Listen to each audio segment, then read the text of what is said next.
said to her is, what do you wear when you get home with your husband? Literally. And she was like, you mean that t-shirt? And I'm like, exactly.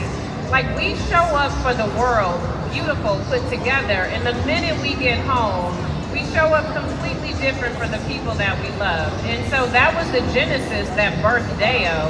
And it was that idea and that insight that made me say, if I could go wake up the hearts and souls of women, then this is enough for me to walk away from my job. Wow. And what about you? A paraben-free cosmetic line.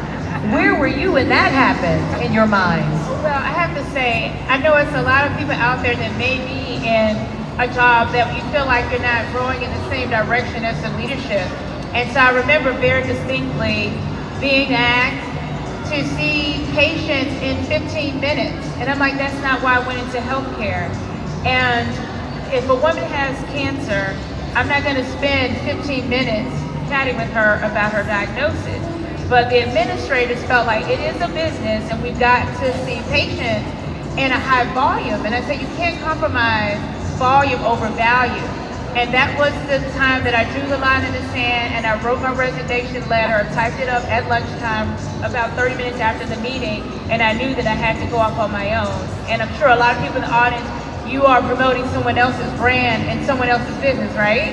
Show of hands, anyone like promoting someone else's brand, someone else's vision. And so you got, what inspires you is to promote your own brand and your own vision and to use that experience to help catapult you to that next level of business ownership. And that's what she mentioned too, where she was like promoting and doing all these amazing things for the organization and they were devaluing her services. So why not put that hard work and effort and sweat equity into building a brand that you can call your own? Well, let me ask you this, and that is so wonderful that you would say that.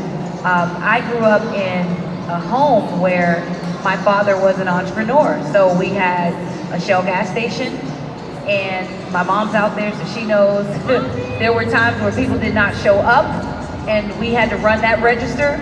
But even before that, he had lounges, he had other businesses. So I grew up thinking, if I don't own it, it's not mine, and eventually I'm gonna have to own something, right?